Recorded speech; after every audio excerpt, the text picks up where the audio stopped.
A lot of people have asked me what cultural mapping is all about. And it's about gathering all that knowledge and those traditions and histories of our people across the whole rohe that we weren't able to collect and collate during the prosecution of the claim.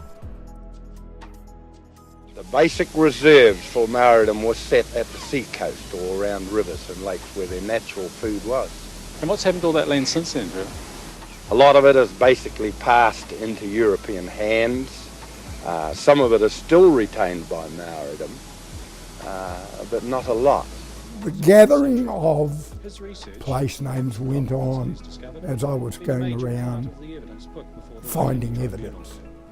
When we found old list of place names, we would bring them in and throw them in a box so as we could go back eventually and have a look at what that all meant. The real issue about that is that the memory map, what was known to Maoridom in the very early days, because there was no written word, was the place names and the history and the stories and the mahi makai. So it was important to show where the history was and where all this mahi makai went on, and Utapars, old occupation sites, all that stuff. So that was pretty important, was to show how they viewed the land very early on, before they could write. For Māori, and Kaitahu in particular, and Te Waipounamu, the names are are more than just signposts in the landscape. Names carry heritage and history. They're what people call mnemonics. The name triggers a whole lot of associated memory. So the critical thing for us is there's so much of our naming in our landscape actually carries our heritage and our story. The mapping project started out of tenure review. We were having a few troubles of the high country pastoral leases, and with the local marais we decided to map all of our cultural values in the high country to give us better guidance on how we can protect our values. And then from there we extended the project to cover the whole of the Ngāi Takiwā. That technology is awesome. I mean, we never had that experience when we were growing up, and when you can actually ride a pauakai up the Waitaki Valley to our Tupuna Lakes and right up to Aoraki and over the top of the passes into Te Tai o Pautini, that's pretty special. I mean, our pai sit and just watch in awe as you guys with all the technology can produce that stuff for us.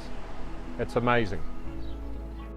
So the Ngaito Atlas, the idea for that came out of the Ngaito Cultural Summit held at Puketeraki in 2012, where our people explained that they wanted to create a digital atlas of Ngaito place names out of the culture mapping project. So since then we've been working towards creating a digital atlas of all of our place names throughout Te Waipounamu. The technological advances have just streamlined it so much. It's just gone here leaps and bounds. And what have we got now? It's actually going to be a incredibly valuable tribal resource, but the process is just so easy to do now. All you need is someone capable of leading the technology, and the rest of us are just happy to bask in the glory of that being available. When you look at the work that has been done on the cultural mapping, and you had to put that, say, onto an A4 sheet of paper, I would say you'd probably run into 100,000 pages. It is huge. I have had people asking me questions about how we control it. I'm not sure if control a word. I think it's how we share it. How we share it so that it still is ours. I think in the past we have locked stuff up and not shared it.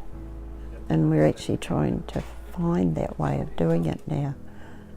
We'll all have to sit down and think about it, but we probably will end up sharing it with the world. But I think it will always be ours. Probably more than I expected to happen. What I've got to thank is the people who have been confident enough to find material for us to add to it. That is a huge, huge help.